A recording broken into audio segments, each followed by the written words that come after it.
Welcome to LSC. It's Sports Time. I'm your host, Bob Hintz. Today I have with me Lindsey Bomba-Holcomb, who is a boys volleyball coach over Bethel High School. Welcome. Hello. I'm glad to have you. You're going to shake my hand early, but that's okay. But you grew up on the peninsula, but not in the Hampton area. You were Poquoson. Yes, sir. And started playing sports. How young were you when you first started playing sports? As long as you can hold a bat or hold a ball. I was playing t-ball, played volleyball with my mom, played basketball, played soccer, played everything. Okay, now you played this through middle school and in the high school. Yes. Well, in middle school, I found out that you can't foul out every game and continue to play basketball. So I had to give up basketball and found my true passion in volleyball. Okay, were you very aggressive in basketball? I was. I'm not good with contact sports and people knocking me down because I knock them back down. So, yeah. But your passion became volleyball. When were you introduced to that? You said with your mother. Yes, my mother played in college. Therefore, when I grew up, there was always a ball in the garage. So she taught me at a very young age how to pass and set the basics, fundamentals. Because a lot of people don't understand, you just don't hit the ball. It's where you hit it, where you set it up. There's a lot of strategy that goes into setting up the volleyball. And we'll get into that in a minute. But who are some of your teammates? Meredith Hicks was a teammate of mine, Alexis Hanna. Basically, Poquoson's a very small school, so I was in band and then I was in, sports, and those same people that are in every class are kind of a cohort and you graduate with them. So it brought us really close together because we knew each other. Small school.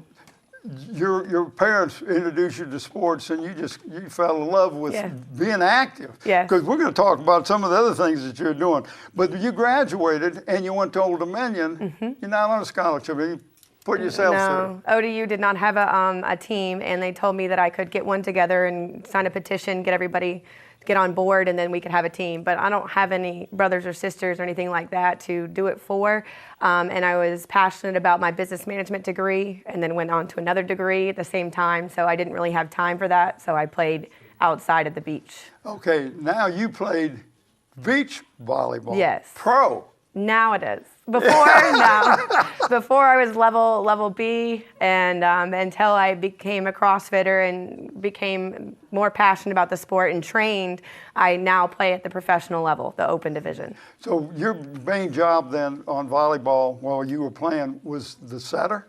In beach volleyball, it's everything. Right. You're only playing 2-on-2. So if the first pass comes to you, the second person's setting it and you're hitting. If the first pass comes to your partner, you're setting and they're hitting. So you have to be an all-around player. You got to be able to do it all. Yeah. And the setting is, to me, I watch these kids struggle because they've only been doing it for 3 years. But I see them setting it, but they set it up sometimes to the back or to the middle, not up next to the net where you need to. That's where you want your people to set it. It depends. If there's good blockers in the front row, you might set up the back row. Or if you're trying to run a play, you might set up the middle or the outside or the back. So there's different strategies there. Yeah. Okay, you got your degree in business management, but you got a second degree in American Sign Language. Mm-hmm. Interpreting. Now, what inspired you to do that? I sat in accounting class, and I was a straight A/B honor roll kid or student, and then I sat next to a deaf person and got an F in accounting because I just stared at the interpreter the entire time. So I was like, I'm going to do this. So in the meantime, while I'm getting my F, I'm realizing I need to go back to school again to seek out this degree in interpreting and sign language because I volunteered with the Disability Services, so I was her note taker. Okay. All right, now, you graduated, got the 2 degrees. Did you immediately go over to Hampton or Newport News? What did you do? While I was in college, I went into the business finance department in Hampton and tried to go that route of being an interpreter, but unfortunately I didn't have enough credentials to go that route, so I went to Norfolk and obtained some credentials and certifications, got my states, and then when I got my national certification, I came to Newport News. What did you have to do to get that? It's a very extensive certification. You have to have a minimum of a bachelor's. You have to take a very extensive test online. Once you pass that, you have an interview in front of a panel of people, hearing and deaf. Say, what would you do if you're going into a doctor's office and somebody says they're pregnant and you have to interpret for them, and the x-ray or the doctor says, are you pregnant? Well, your deaf client just told you they're pregnant. What do you do? So there's ethical considerations that you have to answer, laws and ethical guidelines. So it's very extensive to get that national certification. Now you're over at Newport News, and what are you doing at Newport News schools? Newport News school system, my main job is educational interpreter for the deaf. So I can work for the elementary all the way up to high school. And I'm also trying to start with Duke Conrad, the AD of all ADs. I don't know what his real job description is, but he and I are trying to work together and create a wellness program for faculty. Because if the faculty drink the Kool-Aid that it's important to get healthy and fit, then the kids will also drink that Kool-Aid. Okay. Talk about CrossFit. Because you've got so many irons in the fire. I do. I am a CrossFit coach at Oyster Point, CrossFit OP. One of my beach volleyball players said, come in and try this. I said, no, I play beach volleyball, I got this. And went in and did my first workout and about died. And I said, I love this. And my passion inside is teaching and coaching. And I said, why don't I just go back and get some more certifications? So now I'm certified in CrossFit Kids, CrossFit Gymnastics, CrossFit Level 1, Olympic Lifting certified. So now I coach, and I absolutely love it. So I do that on the side as well. And I apply that to the Bethel boys volleyball team as well. Okay, so you went over to Bethel and became the first coach, and Yes. the boys coach, 3 years ago, because that's Yes. when they finally decided, hey, everybody else in the peninsula got volleyball, why don't we? So how did Bray Smith get a hold of you, or did you apply for the job? How'd that work? Well, as a young child, I was already at Bethel often. My mother taught reading curriculum at Bethel High School, so I already had the rapport with the faculty there. I live close by, even though it's Newport News, you know how close they are together. So I thought, well, Bethel is my home, and I remember being young, and it's close to my house. Let me contact Ray. So I went in there, had the interview. You're hired, let's go. So that's kind of how it started. Like, okay, 3 years ago, but last year, they didn't have a girls coach, so you coached both.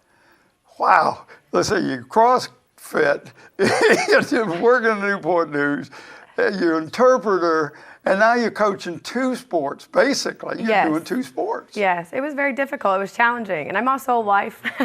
So Well, so I forgot that there's another.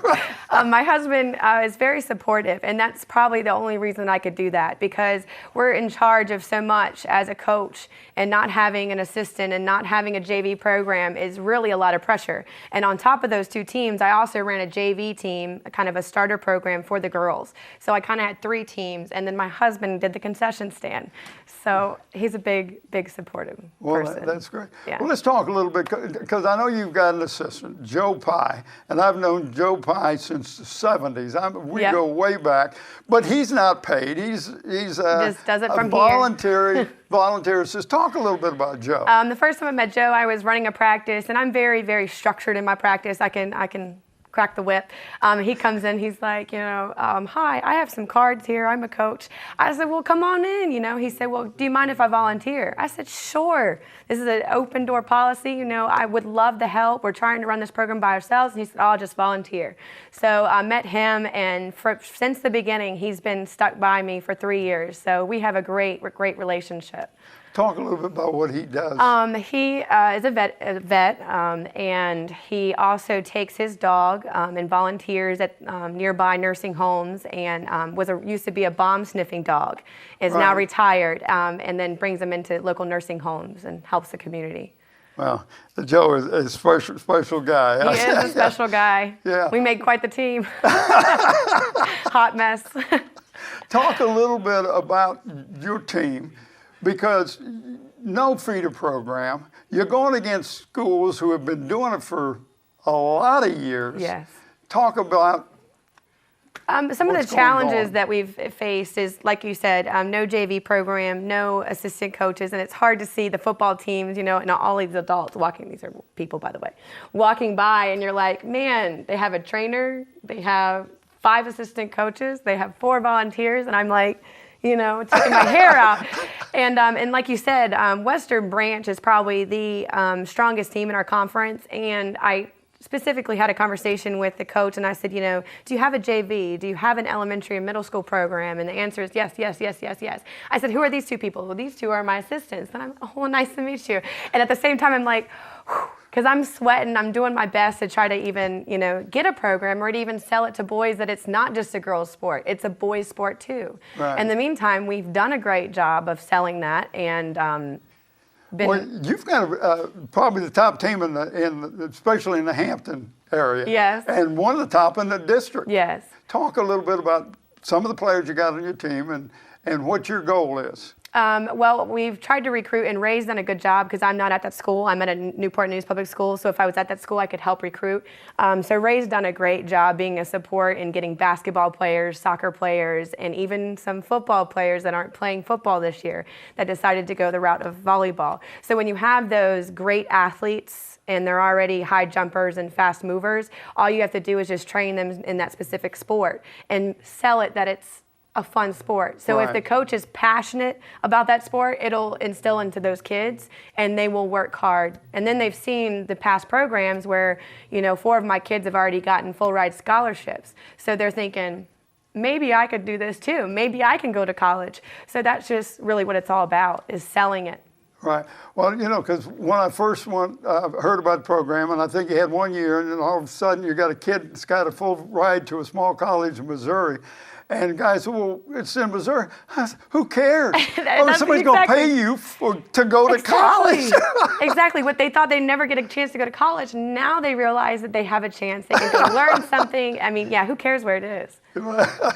I can see the passion. Yeah. And I think that's great. So we're going to kind of wrap this up. I want you to explain how playing sports and how sign interpretation has helped you deal with the kids and the parents. Well, being in the school system and being in that class environment with the interpreting, you have that classroom management skill, you know how to run a classroom, and you also have that rapport with the kids, how the kids work and what their language is.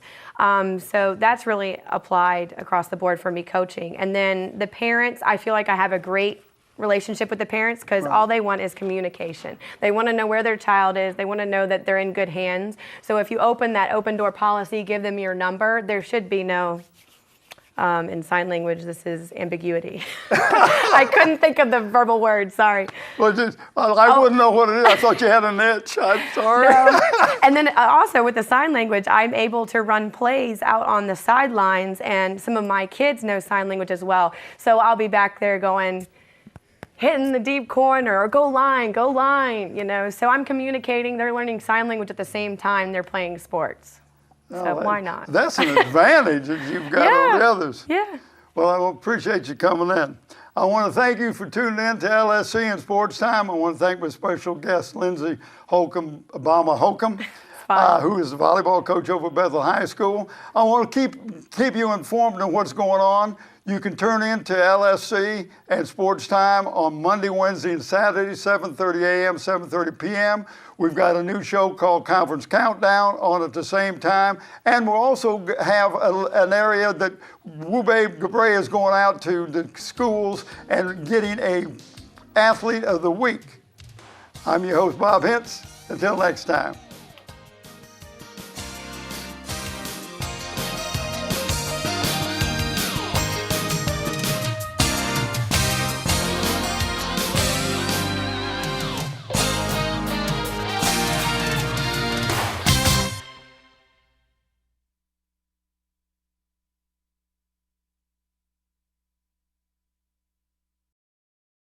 Hello, this is Lindsey Bomba-Holcomb here, head volleyball coach at Bethel High School.